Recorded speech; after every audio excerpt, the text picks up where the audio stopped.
Hello, it is Ryan, and we could all use an extra bright spot in our day, couldn't we? Just to make up for things like sitting in traffic, doing the dishes, counting your steps, you know, all the mundane stuff. That is why I'm such a big fan of Chumba Casino. Chumba Casino has all your favorite social casino-style games that you can play for free anytime, anywhere with daily bonuses. That should brighten your day a little. Actually, a lot. So sign up now at ChumbaCasino.com. That's ChumbaCasino.com. No purchase necessary. VGW Group. Void where prohibited by law. See terms and conditions. 18+. Steering wheel. Laps of steering wheel here. Give me steering wheel. Hey, steering wheel. Somebody tell him to give it to him. Come on. Whoa. Your leg, my please.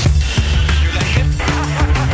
How the f*** is this possible? I'm driving like a grandma. Get that, Ralph. Did you hear me? From the radio.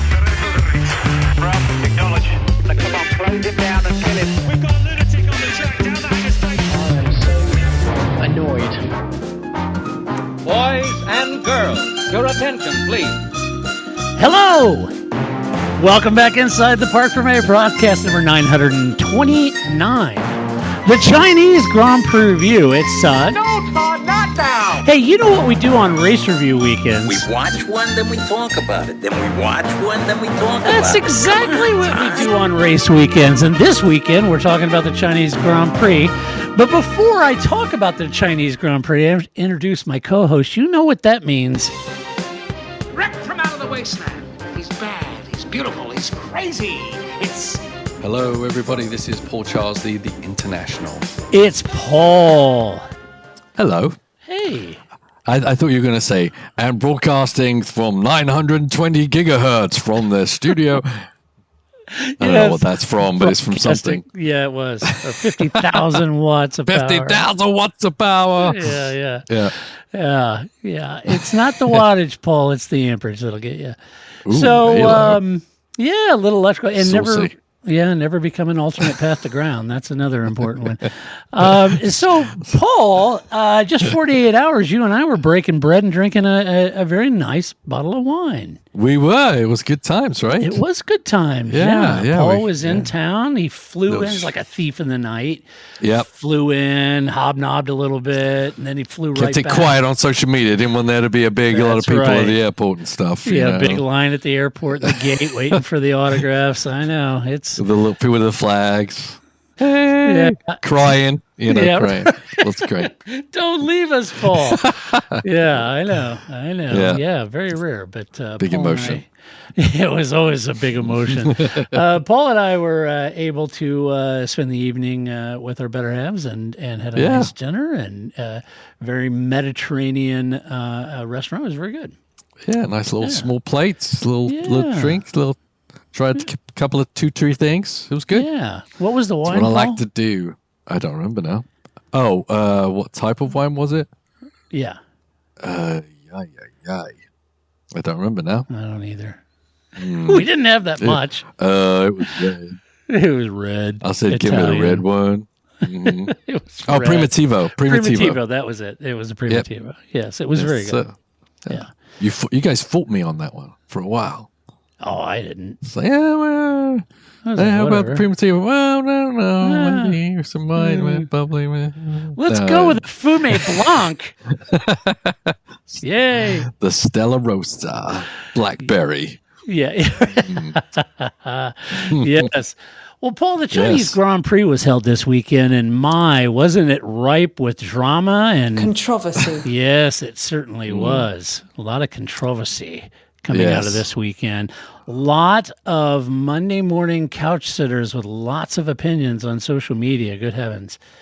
And we'll get into some of that. But let's jump into the race review because, that's what you all tuned in for. You don't want to hear about Paul and I having a great evening and drinking nice wine. Nobody cares.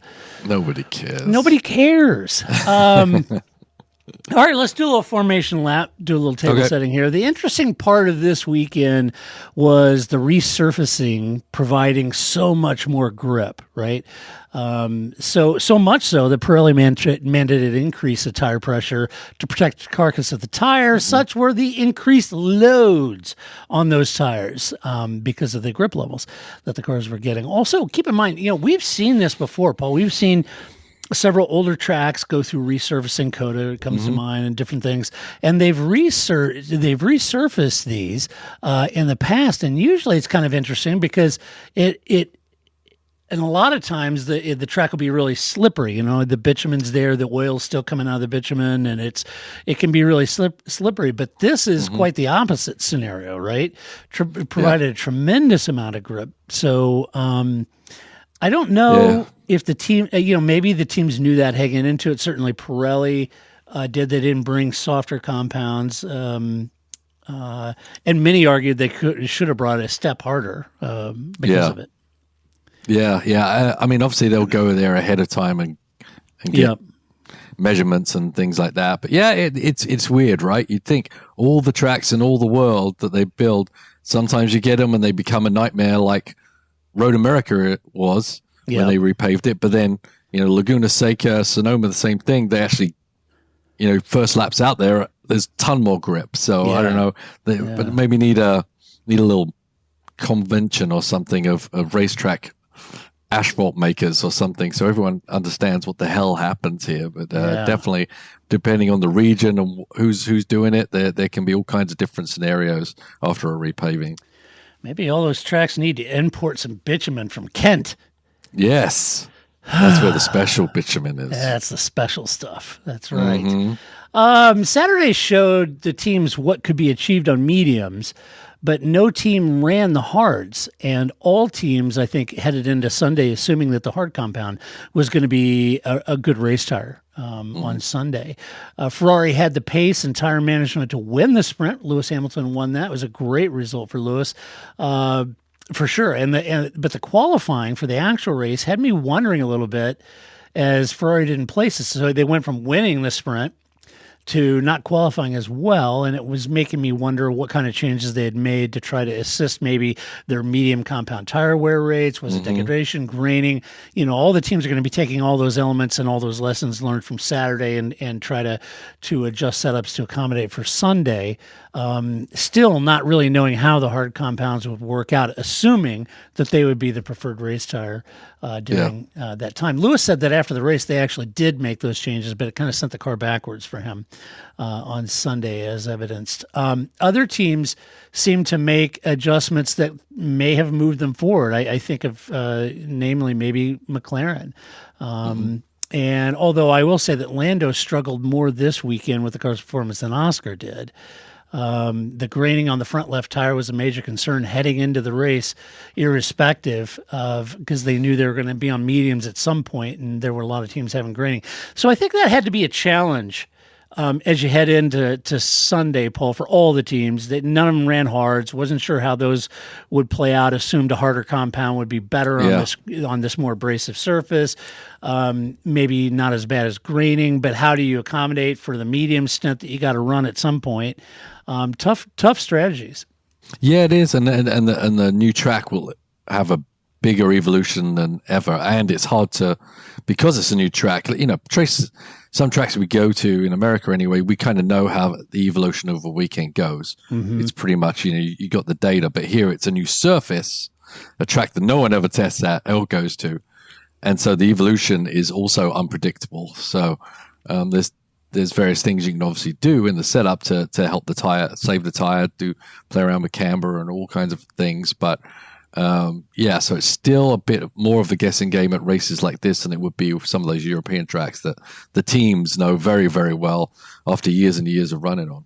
Yeah, and I also think just for those newer to racing, Paul, I think the parallel is the same for you at Aston Martin and IMSA as it might be, or Le Mans as it might be in Formula One. But you guys all run Michelins. And if, they have the mandated tire pressures you got to run and all that sort of thing. And so if not long before the race, they came back to you, Paul, and said, hey, track's pretty abrasive, going to need you to up your PSIs by a pound. Yeah. That's major. That's a big deal, isn't it? It's a very, very big deal. Yeah, because you're going to have to adjust everything. In IMSA, they actually give you options for your tire pressure, but it also goes alongside the camber of the tire, right? So you can, the more stood up the camber is, the less tire pressure you can run. But the more camber you got in, you got to up that pressure a little bit to protect the tire. So we have a little bit of wiggle room there. The F1 teams probably don't, but the scenario is the same. You start playing around with the tire pressures. Everything is about hitting that sweet spot with the pressure and having the car come in tune at that point. And so it's still a guessing game, which F1 people don't like to do, right? So right. They like to have all the data points figured out. I got to think, it's hard enough to get the tires and the chassis in the window for the ultimate performance window for that tire. And then when you change it by a pound, it's like, where's that window now? Yeah, it'll protect the tire, but your performance will go downwards, right? So you've got to try and figure out how to adapt to that tire pressure where it doesn't take away the performance that, if you didn't do anything, you would achieve. So, it is difficult. It's a black art, these tires. They still is. So, sometimes it takes a newie kind of mind, not just looking at the data points because you don't have the data to actually work from. You've got to look at historical things with your chassis and what you understand about it and how it works to know what adjustments can be made to limit that performance loss. Right. Well, let's jump into the teams and talk about how they finished. We'll start off at the top of the grid, the sharp end of the grid at McLaren. You had Lando Norris in P2, Oscar Piastri taking the win. So Oscar was on pole, converted that pole, ran relatively lonely race, if I'm honest, out in front. No brake issues for him. The pace, he had pace in hand, good tire management, took the win in a P1.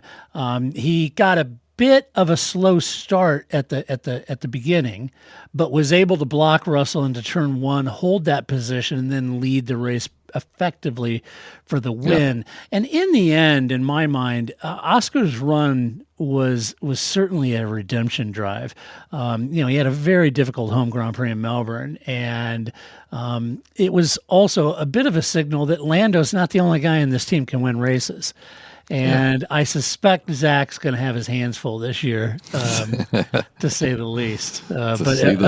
Yeah, but a great win, just very confident drive. Never really seemed to struggle, didn't put a foot wrong. Thankfully, didn't have the long pedal like Lando did. We'll get in a minute, but a fantastic drive from Oscar. Yeah, no, it was absolutely redemption. Everyone made so many speculations from the first race to let everyone settle down till we get through a couple more races. That's right. That's an anomaly race nearly. It's very important for him. He's got to keep that kind of performance going to keep can you just be number two and support Norris scenario.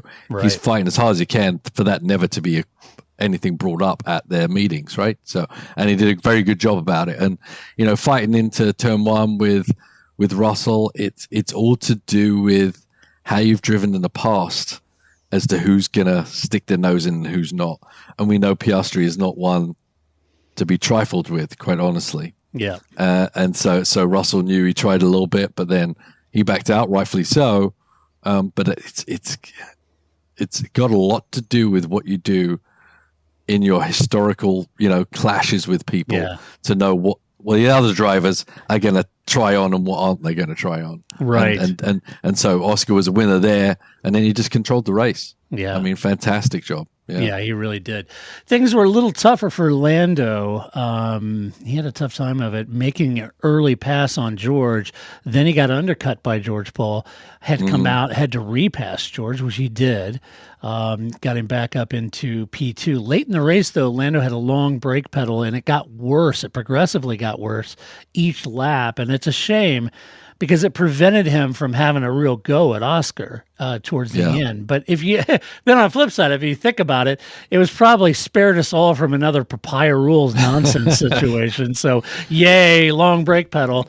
But that's unnerving, to be sure. Lando limped it home just ahead of George by doing a lot of engine braking and lift and coasting on the final lap. So very lucky to retain P2 for McLaren's 50th 1-2 in their F1 history. I think, Paul, you've raced in situations where you hit the brake pedal and didn't have them. Yes, I have. And that's pretty scary, it seems. It's extremely scary. Yes, you just hope you don't hit something super hard when it happens. Yeah, it's definitely happened to me a couple of times, honestly. Yeah. The next worst thing to being on fire, quote, in my historical fact, anyway.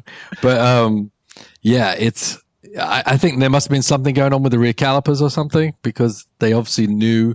They've got the sensors on there. They can sense that there's lower pressure in the line, so there must have been a small leak there.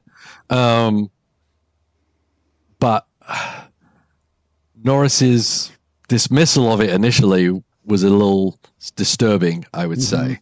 And they need to talk to them about that. Remember when they were talking about, pulling over for Oscar and him holding off, and when they start talking about critical things on the car, you've just got to give it up. Yeah. You can't just think you're going to supersede some. They're not going to tell you that because they don't mean it. Yeah. Right. And you got to take it seriously. And it could really have ended up with 0 points. It is Ryan Seacrest here. There was a recent social media trend which consisted of flying on a plane with no music, no movies, no entertainment. But a better trend would be going to ChumbaCasino.com. It's like having a mini social casino in your pocket. Chumba Casino has over 100 online casino-style games, all absolutely free. It's the most fun you can have online and on a plane. So grab your free welcome bonus now at ChumbaCasino.com. Sponsored by Chumba Casino. No purchase necessary. VGW Group. Void where prohibited by law. 21 plus. Terms and conditions apply. I mean, he lost the brakes with 1 lap to go, but what if he lost them with 2 laps to go?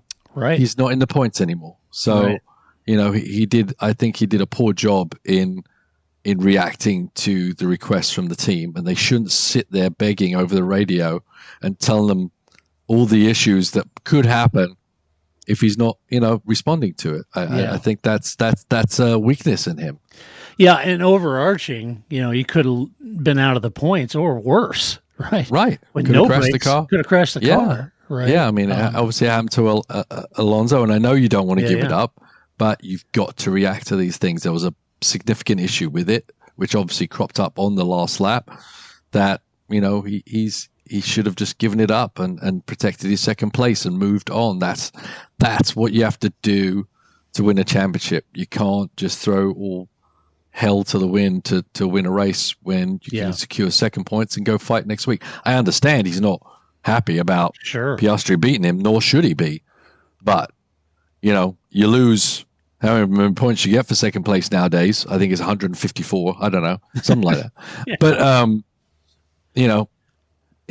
that could be the critical points that win or lose your championship against your teammate.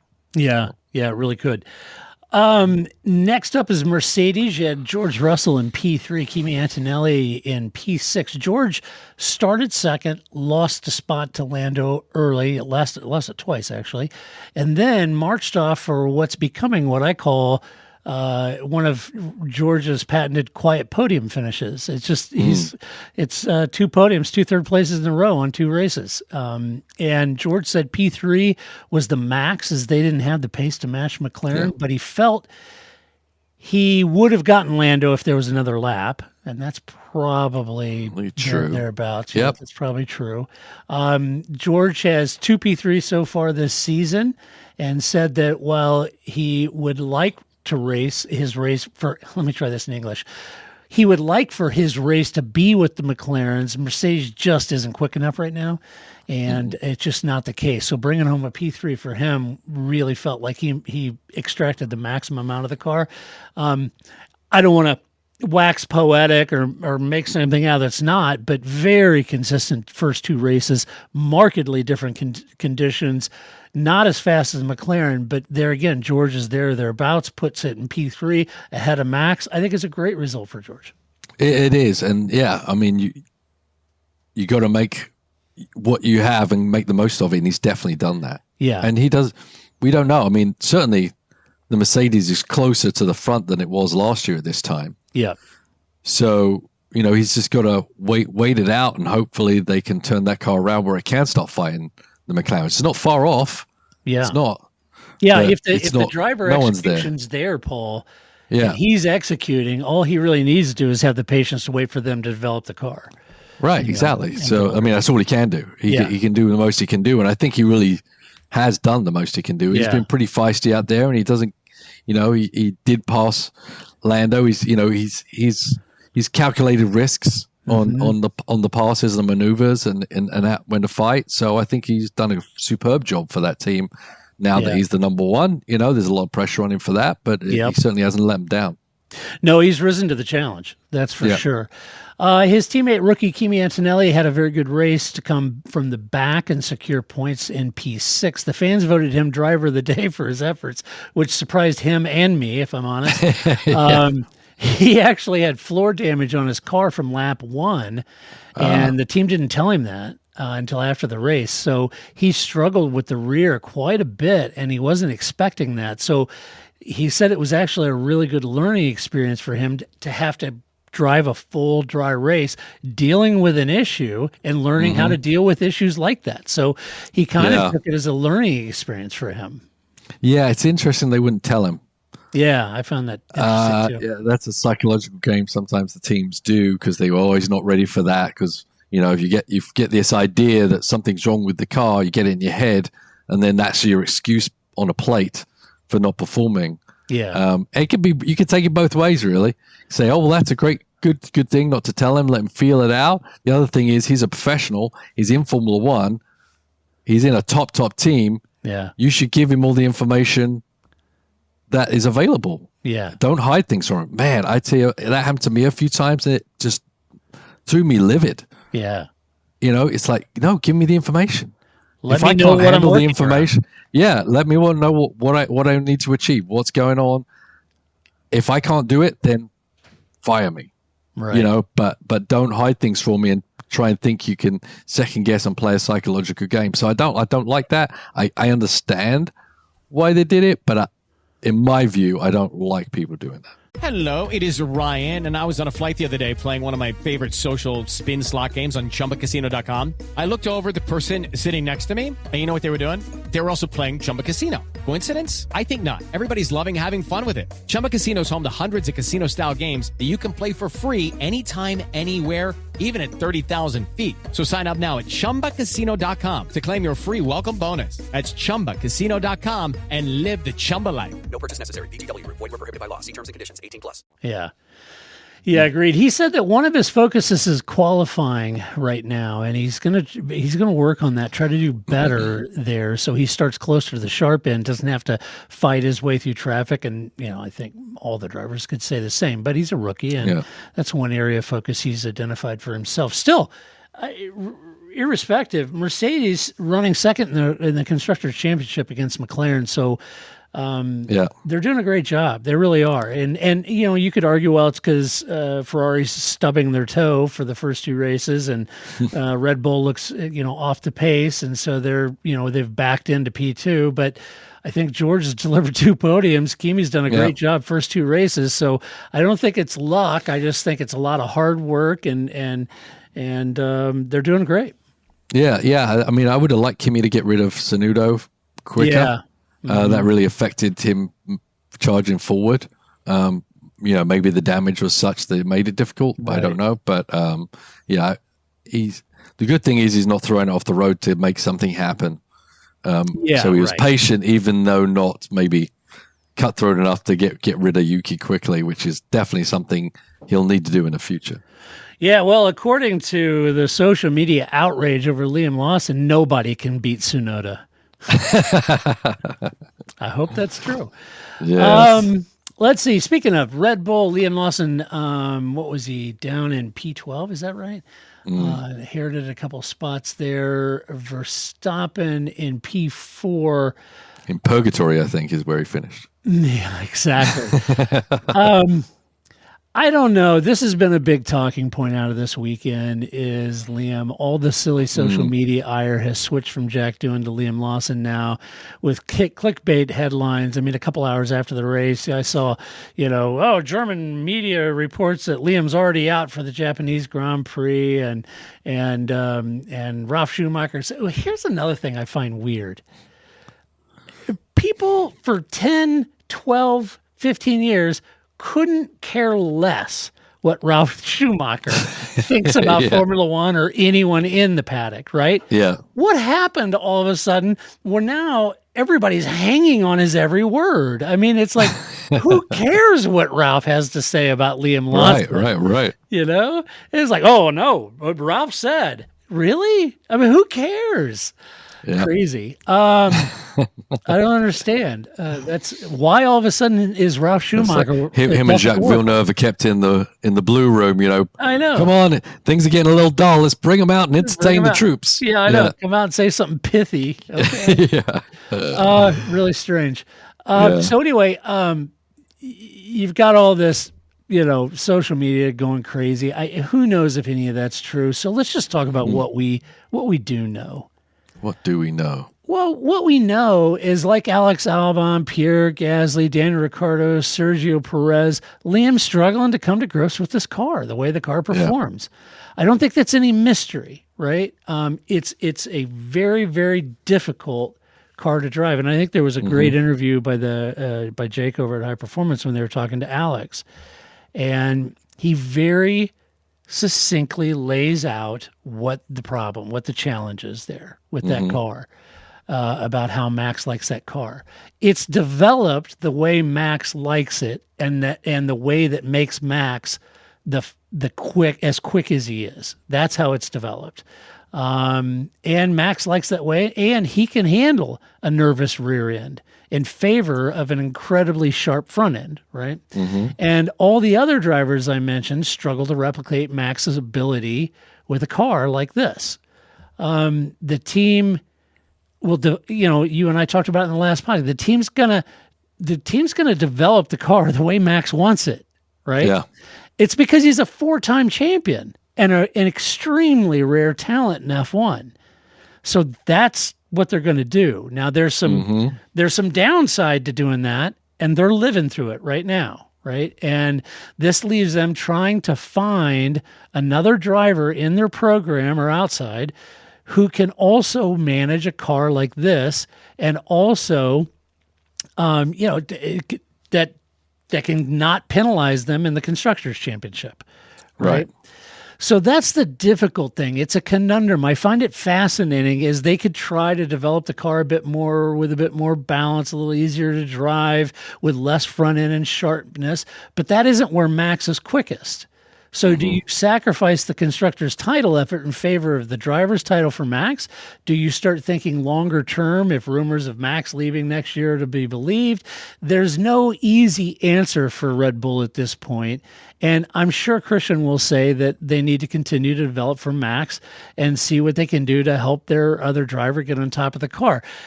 It's been this complete deluge of social media outrage, not just, silly opinion, but it's just, people are just outraged on Yuki's behalf and how they, okay. So Red Bull, who's had Yuki in the program for several years, had Liam in the program several years. You're saying that they don't know anything about either two drivers, that they didn't feel that Liam was more long-term, maybe a better fit for Red Bull than Yuki was. And if that's the case, I guess, Paul, I'd say, toss Yuki in for 2 races. You have 2 races, only 2 races. And if you don't finish on Max's tail or beat him, you're out. Yeah. Is that the litmus test we're going for now? I think that would be unfair doing it right now. Because, you're going to base it on Liam's performance in the first 2 races. And I would imagine Yuki could, do better than that. And then he's secured, but is that the final? It's a Red Bull problem, not a driver problem. Right. I really think it is. I think it's the inability of that team to be able to develop 2 cars simultaneously in different directions. Right. And I understand that they wouldn't compromise what Max is doing, because you can't. You can't ignore that. But they should be able to help develop the car. Now, the problem is for Liam is he doesn't have a lot of experience. Yeah. So him developing the car without test days, in the old days, they would have been out somewhere for 5 days at some track. Right. And just sent Liam out there and just figure it out, Liam. Yeah. Right. You would figure it out. And you'd either figure it out that Liam would figure out how to drive it, or they'd figure out a direction that Liam's comfortable with. They can take that kind of setup and use it at the next race. Right. But those options are gone. So, he has to show up on race weekend every time, jump in the car, and then, as I said, he doesn't have a lot of background knowledge of the Formula One car, certainly not that team, in how to go in his own direction, which I said would probably be the only way he could be successful there, is to go in his own direction, unless for whatever reason he loves driving a car like Max does, and obviously he doesn't. But we saw Sergio at the back of the grid. Yeah.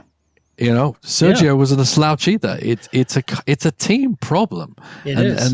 And they either need to accept the fact that they're throwing away the second driver for whatever Max can do, or they can try and get their head around it and try and figure out how to support a second driver properly.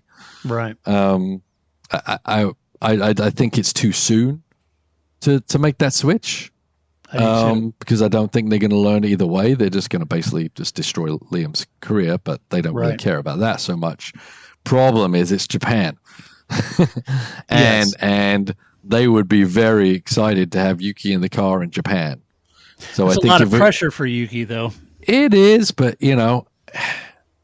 I think for them, if it was another track, I think it was less likely Yuki might get that chance. I think it's more likely because it's Japan. Yeah, it could be. Yeah. He's got experience of that track a lot. Yeah. The crowd are behind him. If he's not succeed there, he's, who knows where. So I think Liam's in a bad spot. I don't think it's a Liam problem because he performed really well in the sister car. Yep. Against Yuki. Well, Yuki's been in the press saying, "Yeah, I'm ready to do it. I'm quick." Blah blah blah. And Liam said, "Well, Yuki can say whatever he wants to say, but I raced against him a lot in the junior series, and I beat him every time. So whatever." Right. And I don't think Yuki's the answer either, really. So, no. but whatever. But problem is, I don't know who is. Yeah, I don't know, and there's no way of knowing because I mean, how do you figure out who can drive like Max Verstappen? I don't know. Maybe Kimi Antonelli, but he's always locked up. Yeah, and maybe that's. I mean, isn't that part of the narrative? I mean, what that would suggest is you're dealing with an incredibly rare talent here. Oh, absolutely, you are. I mean, my gosh, Yeah. How do you replicate that? Well, Max Verstappens aren't just falling off trees. You could have 5 people in your junior program, and none of them could be on par with Max. Yeah. Right. So, they've already cycled through Alex and Pierre and Daniel and Sergio. Mm-hmm. None of those guys are horrible drivers. None of them. No. Right? And they couldn't get there. Liam gets there. And no offense to Yuki, if they do swap Yuki, I think it's, okay, put him in for 2 races, and if he's not there, out. Give him the same chance that you're giving Liam. 2 races, really?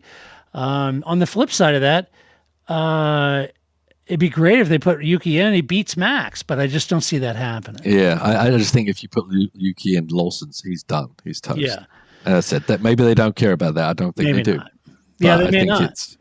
But I think they need to at least let him get another couple of races under his belt before making that decision. I'll admit I'm surprised at how poor he's been doing. Yeah, me too. Yep. But there's a lot going on back there.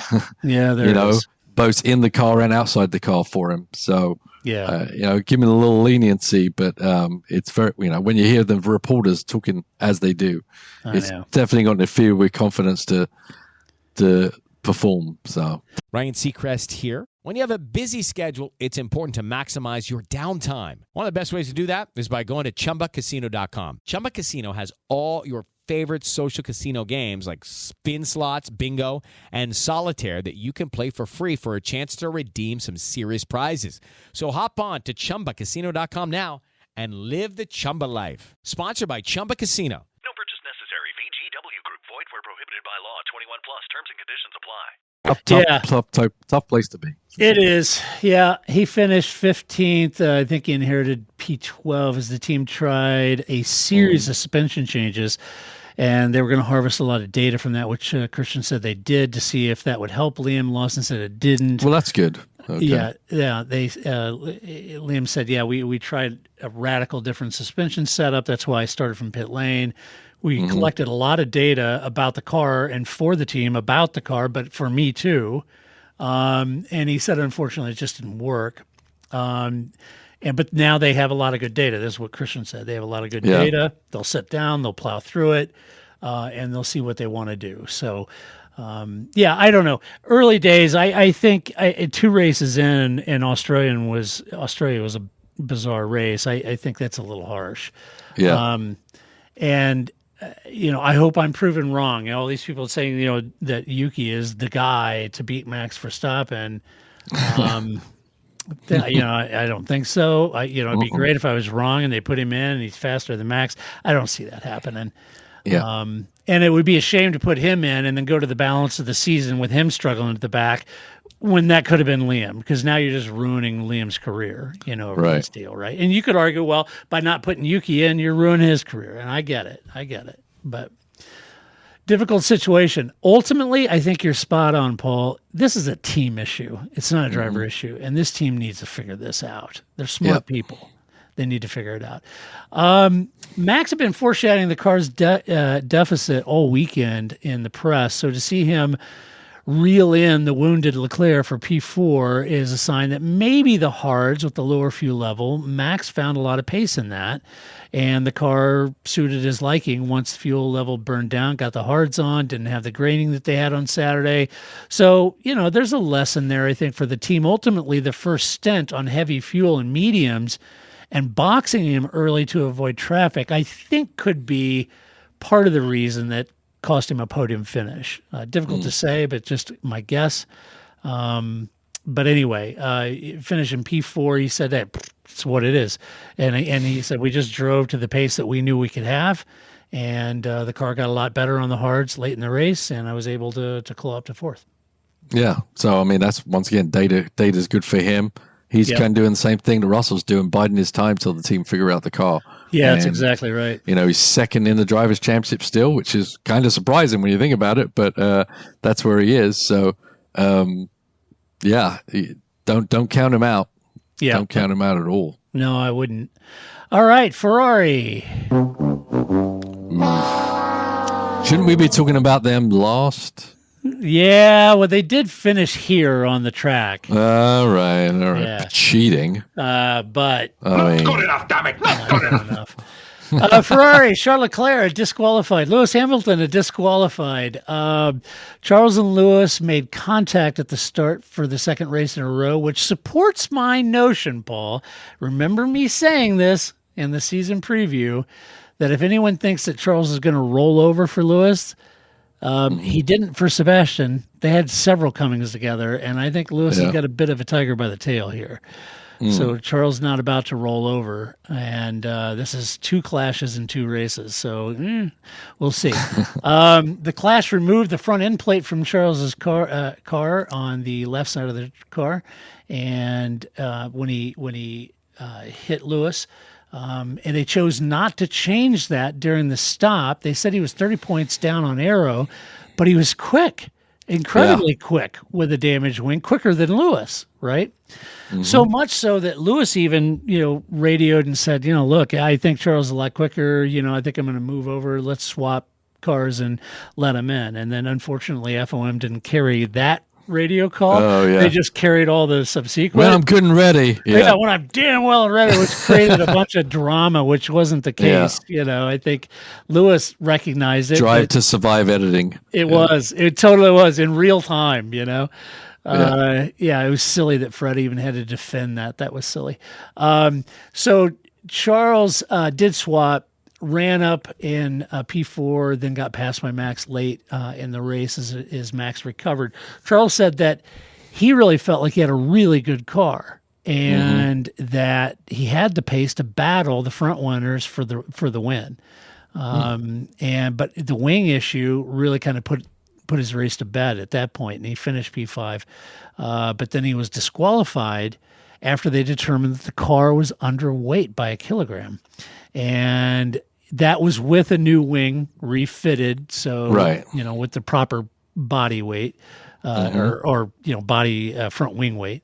And then they drained the fuel and it was 1 kilogram under. So he was disqualified. Now the team's assumption is that by staying on a 1-stopper, they'd planned a 2-stopper, but by remaining on a 1-stopper, the tire wear was the culprit here as his weight issue. I let you guys be the judge. That's it was 1 kilogram. What's that? 2.2 pounds. So lost 2.2 pounds of rubber. And there you go, Paul. That's I guess you don't account for 1 or 2 stoppers in your strategy, huh? Yeah, you definitely should. You don't want to take it that fight. I mean, I don't know. I said it was bad when it happened to Russell. It's bad when it happens to Charles. That's just bad mathematics over there. Yeah. You've got to give yourself that leeway and margin. You just have to. Yeah. Taking it down to that degree where, and even if you're saying, okay, we did these calculations, but now we know how much a tire weighs if it's done this many laps and this much rubber's gone off it. By our calculations, we're going to be short. They should also have seen that. And if so, they should have brought him in, pitted for tires.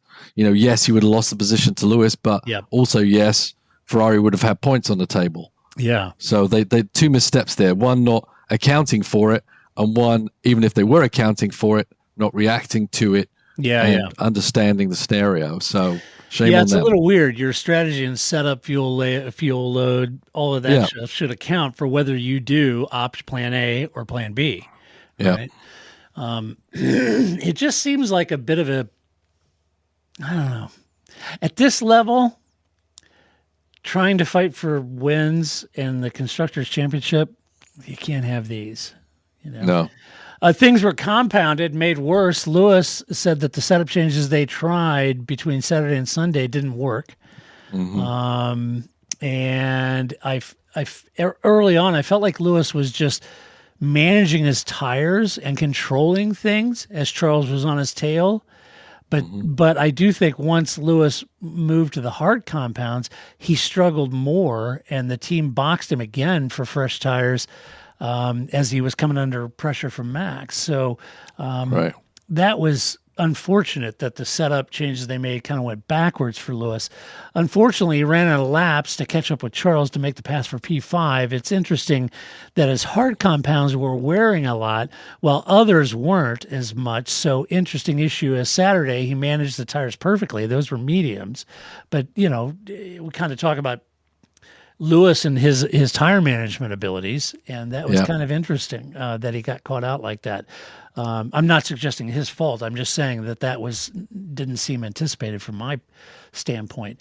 But like Charles, he was disqualified due to the skid block infringement, and we're talking like the thickness of a credit card here, folks. I know, it's crazy. It is. It's maddening as a pure metric, but the assumption is they were running the car too low to the ground. You gain a pit fit, and they've got to put a number somewhere, and that has to be the number, right? Right. Happened to Penske as well, if you remember, in the GTP cars, and there was a lot of uproar about that too, because when you do mention how little amount it is, but that's you're in or you're out. Unfortunately, maybe they changed the rake on the car and dropped the rear a little bit and just didn't account for extra wear on the plank or the skid block or whatever.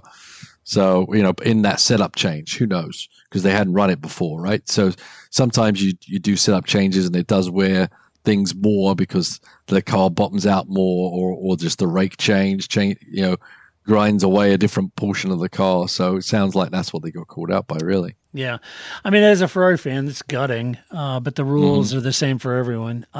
There is a sort of narrative in Melbourne that they were running low and they had to raise the cars because they were running too low in Melbourne and they were scraping the hell out of the bottom, and they had to raise them. And then they got a little cagey about that question in China. There was an interview with Lewis and said, well, you had to raise the cars. He goes, what are you talking about? I don't raise the car. No, nobody raised the car. I don't know what you're talking about. And Haas was low in Melbourne too. Yeah. I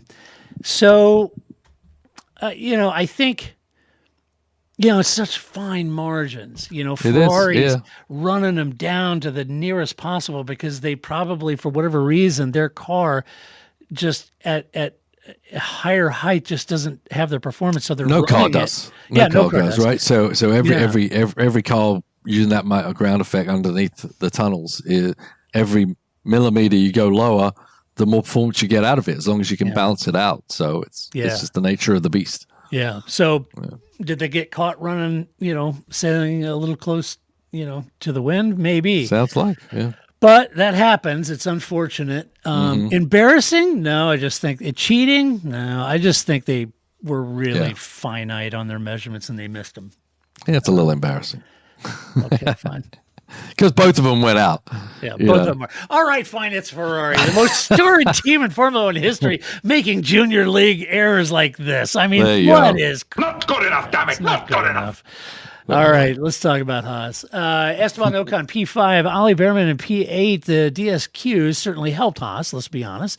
But they had a great race going, irrespective of the DSQs. Esteban started on mediums, switched to the hards, gained some track positions for the effort.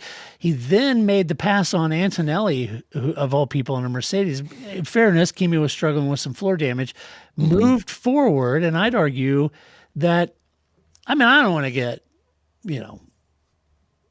emotional here, but I would argue touchy-feely or anything on Esteban's behalf, but I would say that Esteban needed this result. Given everything he's been through with Alpine and all the eyebrows raised about moving to higher who? That sort of thing, he needed a good result. And after the first race in Australia, that didn't go well. So this was a good result for him. He needed it, the team needed it, and he delivered. I felt good on him.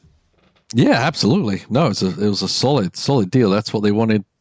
Obviously they lost Hulkenberg. It's exactly what they wanted him for. The experienced guy that could get the job done, and we know he can get the job done. Sometimes he does it in a very poor way, and doesn't get the results. Yeah, on a day, Ocon is very, very good, and this was one of his good days. Yeah, for sure. How to have fun anytime, anywhere. Step 1, go to ChumbaCasino.com. ChumbaCasino.com. Got it. Step 2, collect your welcome bonus. Come to Papa welcome bonus. Step 3, play hundreds of casino-style games for free. That's a lot of games. All for free? Step 4, unleash your excitement. Chumba Casino has been delivering thrills for over a decade. So claim your free welcome bonus now and live the Chumba life. Visit ChumbaCasino.com. No purchase necessary. VGW Group. Void where prohibited by law. 21 plus. Terms and conditions apply. Speaking of redemption drives, as I mentioned earlier from Australia, Ollie desperately needed one, right? Now, he wasn't walking down the paddock in tears, and Anthony Hamilton wasn't comforting, but I'll guarantee you he was Not that that's a bad thing. Come on. Oh, yeah, no, you can't say that. But I guarantee Ollie was pretty upset, I'm sure, in Melbourne. But he had a terrific drive on Sunday. Great passes, running long on the hards. Then he boxed, gained track position, then passed his way up to the top 10, inherited P8. What did he start, down 17 or something like that? Yeah. For a rookie, Paul, I know same for Kimi can be said, but I think Ollie had a really good redemption drive there. Like Esteban, I think he needed this result for himself, just to build some confidence back in there. Wrecked twice in free practice and qualifying couldn't, and then it was a mess. That makes it easy to forget the first race of the season, doesn't it? When you get a result like that. It does. You get a Haas 1-2 and you're in the points, and you have a great recovery drive like that. And Paul, Haas had to change their rear wing because they weren't going to pass the deflection test, the new deflection test. So they had that on top of them. So a great weekend for Iowa. The whole team, all the men and women at Haas, great result, dual points, great job. Yeah, no, excellent job. Exactly what he needed to do. Yeah. Obviously came in to Formula One with a lot of fanfare because of his result that he got with the Ferrari car. And, he had some mistakes at the end of last year. He had that big crash in Brazil. Yeah. And then he followed up that with, not a great first race of the year when he's in his first year as a full-time driver, but definitely a redemption race. The most positive thing I got out of it was how he performed on the medium tire and making it last as long as he did. Yeah. And when I saw him making those passes, which are a little cheeky, great passes, but his verbiage on the radio a little cheeky, but that's, you need to have a little bit of that in you. But he didn't drop backwards after doing that. He managed to protect the tire also, as well as getting the performance out of it, making those moves, getting those passes done, and getting the result for the team. Yeah, great point. That was on mediums, and everybody struggled with the mediums. So that's a great point. Another great story, Williams, Alex Albon P7, Carlos Sainz in P10. When we talk about Doohan or Lawson being off the pace of their teammate and fans calling for the replacement, no one's actually talking about Carlos, who seems to be struggling against his teammate, right? He goes, it's just Carlos Sainz. Well, he's quite a ways off Alex. Nobody's talking about that. Carlos, tough sprint, better race, but still struggled to come home in P13, which became P10 after the DSQs. And Carlos, he just said something's wrong. I'm faster than this, and he's right. He is faster than this. There's no doubt. Yeah.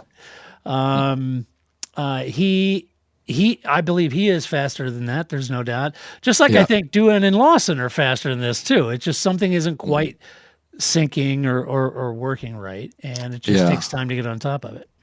Yeah, that's an interesting scenario because, like, okay, if he thinks there's something wrong, is there something wrong with the chassis? These are all new cars. They build them from scratch every year. Can they build one a little bit different? Not quite right. Sometimes you have to get deep into the chassis to find any differences, but sometimes they can be there. So I think if it continues, I would see a chassis change for Carlos because, he should be right there. Albon is a great driver, but Carlos should be there, should be right there with him, if not be in front, right, with his experience. So, well, if he doesn't turn it around in the next race, where's all the social media posts about having Colapinto replace him? Colapinto, come back. Come back. Come back home. Yeah. Yes. Yeah. Where's come that back talk? home. They'll figure it out. As I said, it's still a growing team, and they can make some little errors, and there is a smaller team than some of the others. So we'll see what happens there with that chassis, if it's something to do with that. And no doubt that car behaves radically different than the Ferrari had last year. So it's going to take a little bit of time for that to gel. So I'm not beating Carlos up. I love Carlos as much as the next guy does. All right, Alex. Which, ask my daughter. She thinks he's dreamy. Alex didn't have the best start, but he ran a long stint on mediums, which even saw him leading the race at one point. So it was a really long stint, is my point. When everybody else boxed. When he did box, he dropped backwards, but had fresher tires and made the best use of those, climbed back up to P9, which became P7 after the DSQs. A dual points finish for Williams, a great result. And, just one success after the other, and Williams is moving in the right direction. Yeah, it was interesting, his little thing on the radio about, I'm way better than these people. I got it all in hand, from whatever feedback he was getting from his engineer. He always seems out of breath. But it just seemed like an interesting conversation he was having there. Yeah, I agree. Let's see. Alpine, Pierre Gasly, DSQ. Jack Doohan, a P15. Jack had a good weekend, I think, in aggregate. Despite the penalty for running Hadjar a little wide, I thought he did have some really good defense after that incident and held off a faster car. He did, in my opinion, my humble opinion, I'm not a Jack Doohan apologist. I'm just saying I kind of felt like he did what we've been suggesting. He's just staying thereabouts with Pierre. And I think he was for most of the race. And the penalty cost him, unfortunately. That's a learning situation. But I think it was a solid weekend for him. Yeah, it's as you say, the heat's off him a little bit. May help him. Internally in the team, they shouldn't be concerned with what people are saying from the outside, but it does have effect on everyone. It gets everyone second guessing things. But once again, it's the car, not the driver, right? I don't think bringing in anybody else is going to get you that big a different result. They're struggling a little bit. Gasly's the benchmark. Gasly is definitely not running away with the top 5 finishes and struggling there in P15. He's keeping him honest, keeping him close. And as you say, that's an important thing to do, albeit further back in the grid, so it doesn't seem that miraculous. Right. But if you measure, most of the time he was within 3 seconds of Pierre, which is no small feat, I think. That's the point. I know in context you're thinking, well, Pierre was up, in P11 and he was down in whatever. But in aggregate, when you took the total lap times and everything else in the race, I don't think he was that far off Pierre. No. And I think he had a decent weekend. So kind of, to my point a couple weeks ago. Leave Jack alone. Just let him get his sea legs there. Let him get embedded in the team, and he'll figure it out. Speaking of Pierre, he was running close to the points, but Ali on fresher tires passed him and kept him out of the points. Pierre's car, like Leclerc's, was found to be underweight, so he got that DSQ. Tough weekend for Alpine because, like Haas, they also had to change their rear wing. They weren't going to pass that deflection test. So I think in what they felt like they gained at the end of last year, difficult Melbourne for everybody. They come in here, they have to change their rear wing. These are dings that the team has to take. So finishing P11, albeit the underweight thing, that's unfortunate. But finishing P11 close to the points, there's worse outcomes. Yeah, it is. But they definitely lost a little something. They did. From last year, and they definitely need to get that back. Yep. Never forget, they're a factory team. They're not an independent. Yep. They should be doing better. They should. As Grace always says. Yes, right. Aston Martin, Lance Stroll, P9, Fernando Alonso, a DNF. Fernando had overheating rear brakes by lap 4, retired, leaving a lot of heavy lifting for Lance. Lance took the reins, managed to run a long first stint on hards, longer than anyone. And by the time he boxed for fresh tires, it was great, but he wasn't really able to climb his way back into the points. But the DSQ did give him some points, which the team needed on a weekend that they were honoring Eddie Jordan. So getting a little points there with Fernando Alonso out, another good P9, 2 P9s, 2-point finishes for Lance in a row. Ultimately, though, Paul, Lance was the bellwether for all the other teams. They all watched him start on hards and run longer than anyone on the hards, and they thought, yep, one stopper. Except for one team. We'll talk about them next. But all the other teams are like, holy, thank you, Lance. You're awesome. Thanks, Lance. Yeah. He's actually doing a pretty good job this year, hasn't he? He's qualifying well. He's running in the top 10. He's scoring points, and that's super important for that team, especially if Alonso isn't backing it up. So, I mean, we haven't been the big cheerer for Lance, but I would say this is a very solid beginning to the year. And we know, he doesn't get a lot of fanfare at all. No. Probably difficult psychologically, I would think. I would think so. Yeah, but doing a good job. Yeah, scoring points. So Lance, take this. All the other people who booed you at the 75th reveal and all that other cars, all that stuff, look, I think you're doing a great job this year. I do. 2-point scoring. Melbourne was tough. We know you like those changing conditions. You seem to do pretty well there. Come to China, not an easy track. Fernando's out. You had to pick up the baton and score some points, and you did that. How to have fun anytime, anywhere. Step 1, go to ChumbaCasino.com. ChumbaCasino.com. Got it. Step 2, collect your welcome bonus. Come to Papa welcome bonus. Step 3, play hundreds of casino-style games for free. That's a lot of games. All for free? Step 4, unleash your excitement. Chumba Casino has been delivering thrills for over a decade. So claim your free welcome bonus now and live the Chumba life. Visit ChumbaCasino.com. No purchase necessary. VGW Group. Void where prohibited by law. 21 plus. Terms and conditions apply. So I think you're doing a great job. Keep it up. Yeah. Now, the team that didn't get it right is the Racing Bulls. Isaac Hadjar in P11, Yuki Tsunoda P16. Isaac, Paul, had a great weekend. He really did. Qualified really well, faster than Yuki. Great weekend for Jack all the way around. He had a great battle with for Isaac. Sorry, he had a great battle with Jack Doohan. Jack got a penalty for running him wide, but he didn't lose his mind. He didn't fly off and spin it or anything like that. Just a solid weekend. And after Melbourne, he really needed this a lot like Ollie did, right? Yeah. Hindsight's, I don't know. Hindsight is obviously 2020, and it's easy to point fingers at the team. But they did get that strategy wrong, as they retained their two-stop strategy for both cars, not just one, oddly, and that dropped them down 25 seconds out of the points, and they just couldn't make their way back up through the field. I I assume they thought that other cars ahead of them were also going to stop for two stoppers because of the degradation they saw on Saturday. But with no degradation or limited degradation of the hard, the team didn't box them. The team boxed them, and this was left a lot of hard work to do. And I think basically they ruined a dual points finish here. Yeah, I think so. I mean, the car's got pace for sure.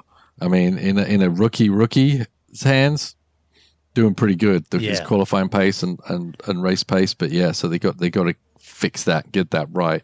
But yeah, I think they've thrown away a couple of races where they could be scoring some pretty hefty points. Yeah. Hadjar has surprised me, quite honestly. I think he's doing really good.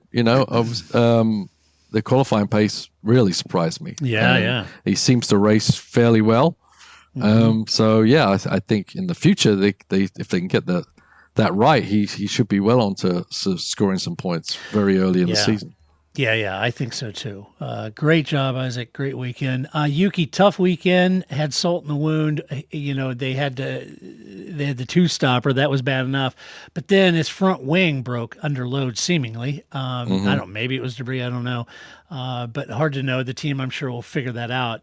Yuki had to box for a front wing that dropped in the back, and he finished P16. So tough weekend for Yuki. It's one thing to do the two stop, be slightly out of the points, but having your front wing break.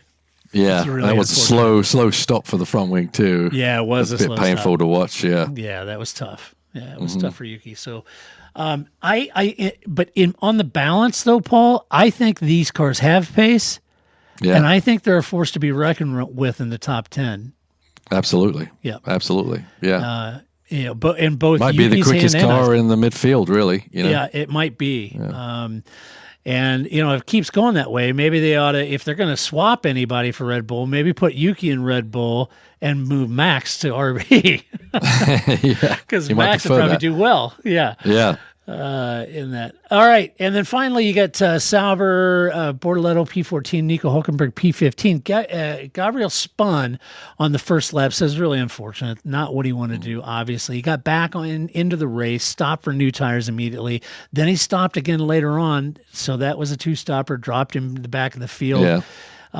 He said basically at that point, he took the opportunity there at the back of the field, dry race, very much like Kimi did. Gabriel just said, look, at that point, it was really just focusing on learning tire management. And it's my first dry race in Formula One. So I wanted to take that time to really try to manage my tires and see how well I could do it and try to get some data from it. Yeah. Yeah. That's all you can do once you're that far back. And I mean, they obviously scored more points than they did the whole last year. So that was good. But this one's kind of more typical kick Sauber. Don't say they're Audi, at the back. Yeah, exactly. Nico had damage to his car, ran off track, ground up the underbody like hamburger, and then struggled for the rest of the day, had no pace. He said, it was unfortunate. Nico said it was a character building race. So good on him. That's what you like. Yeah, you like those character building races. Oh, yeah, you love those. Those are fun. Those aren't they fun? Yeah. Speaking of character building race, Paul, tell the world how Harder Racing did this weekend. Oh, yeah. Yeah. Harder Racing won. Isn't that correct? In Mugello. Yeah, in Mugello, the 12 hours of Mugello. Yeah. We were running in the AM class because we're running with, the rookies, which is basically Gray and Hannah and Ian. Well, he's not a rookie, but he is a bronze. So young Ian James. Young Ian James. And they did an incredible job. It was a very difficult race. There was a lot of rain. There was a lot of attrition, a lot of people spinning off. They kept their heads together, didn't hit anybody. Yeah. Fell back in the beginning, had some trouble with the tire pressures, figured it out, got the car, up to pace again. And Gray and Hannah and Ian just kept pounding out, and were leading at some point. And they finished second in the AM class, but they beat every single pro team except for one. Because they finished second overall, so it was super exciting. Oh, that's awesome. Great job by them. And Gray's moving up to GT3. We're racing at Sonoma next week. That's great. And that's his debut racing for a GT3 championship. Yeah. And obviously Hannah's racing a GT4, but the way she's performed in the part in her only 2 GT3 races. We've got to start thinking about where she's going from here, because she's performed flawlessly as well. Did a great job as the fastest person in the car, and they put it on pole in qualifying. So tremendous weekend. Over the whole 12 hours, who was the hot shoe? Was it young Ian James? Who was the fastest? Well, the conditions were so difficult. Yeah. I would think that veteran being Ian. It was. I mean, in qualifying, Hannah was just a couple of ticks faster. Yep. 0.2 or something, but Ian's never really that concerned about that. It's really about he throws his ego out the door, and he does whatever is best for where we finish at the end. I mean, believe you me, he likes to win a lot, but he doesn't care about a lot of grandstanding, a lot of flag waving for an individual performance over an individual lap. So he did the early laps in both sides of the 12-hour, and so he could be in the booth and help guide those two through it, and they did a great job. Hannah had to learn how to fuel save at the end, which she'd never had to do, so she had to learn it on the fly. But ultimately, it got him to P2 overall. So it was that's great. Lots of lessons learned for those guys. So it's great. Yeah, that's great. Well, let's hand out some awards, because that's what we do on the race, and we usually hand out the first award, which is normally the move of the race. We'll do it live. Oh, yeah. Move of the race, Paul. Who'd you get? I'm going to give it to Ollie for his moves of the race down there in turn 14. Is it that hairpin? Mm-hmm. Yeah. I said managing the tire, the medium tire, and making it go through the end was impressive, but also getting that performance and setting up the passes. And Ocon was the toughest one, but he still got it done, right? So I think it was pretty cheeky, but really good moves. Solid drive without mistakes. Right. Yeah, I had that was a good one. I had Max on Leclerc on lap 53. I liked pretty tenacious, or Ocon on Kimi. I thought was good. So I'll go with Max on Leclerc. Okay. Thought that was a pretty fun pass. All right, and the next award is always Donkey of the Race. You know, sometimes things don't work out well. And you want them to. The press hype says you're the hero, but at the track that weekend, you were the zero. Yeah. Sometimes you're the stallion, sometimes you're the donkey. Yeah, it happens. So, Paul, who'd you pick? It does. I picked Ferrari for unforeseeing their issues in the technical regulations at the end of the race. I think. Oh, no, it went wrong. That hurts, Paul. It all comes into running a team, you know. We have to go through it. We've made mistakes too, but it's the fundamental thing. Wait, you just don't. You don't mess. It's like the most easiest thing to measure, and it's the thing you don't mess around with. Honestly, legality plank. Been around a long time. Yeah, been around. All right, so I'll pick somebody different. I'll go with the Racing Bull strategy. Okay. Just doggedly sticking to a two-stopper when Lance Stroll showed you the way. You know, you're so anti-Lance that you couldn't just follow his lead. Well, now next time you will listen to Lance Stroll. Yeah, you'll keep your eye on that guy. You keep your eye on that guy. All right, and then finally, woohoo! We'll do it live. Yeah. Gonna do the drive of the race. All right, Paul, who'd you get? I'm giving it to Ollie again. Okay. Ollie Berman. Yeah, right. As I said, just really good race. Came from the back, scored points, made some good passes, made that medium tire work, but maybe better than anybody did. So good. I agree. Mm-hmm. I think it's great. Okay. It would be easy for me to give it to Oscar, because Oscar is great. Mm-hmm. He's in the fastest car. I'm going to get edgy here, Paul. I'm going to get edgy with you. Oof. I'm going Esteban Ocon. Ooh, really? Yeah. Esteban Ocon. The much put upon Esteban Ocon, who ends By me, up in apparently. Who put it in P5. Yeah. Where was he? Right on Max's tail. Maybe he should be in that other Red Bull. Maybe you should. They get along like a house on fire. When they just... Yeah. You thought the Pierre Esteban dynamic was odd. Wasn't it Esteban that Max got in the shoving match in the way? Yeah. I think it was. Yeah. Yeah, that was funny. All right. Well, that does it for this podcast. Paul's got a pack for Sonoma, folks. He's leaving tomorrow for Sonoma. Home for a day, then off to another track. I know. It's crazy. Off to another track. You seen one, you seen them all, Paul. Oh, yeah, but you love it every time. Yeah, you do. So anyway, all right. Hey, if you like this podcast, go over to your favorite podcast player, give us a little love. If you watch this podcast on YouTube, hit the subscribe and bell icon, would you? It didn't cost you anything to do. We don't spam you. It comes out once a week. It's not like you're constantly, apart from every single hour they're posting crap. It's like once a week. Notifications. So hit the follow, hit the like, all that good stuff. Do all the stuff that you're supposed to do. And a huge thank you. Yeah, behave yourselves. Come on, man. A huge thank you to our Patreon supporters, because would not do this podcast without you.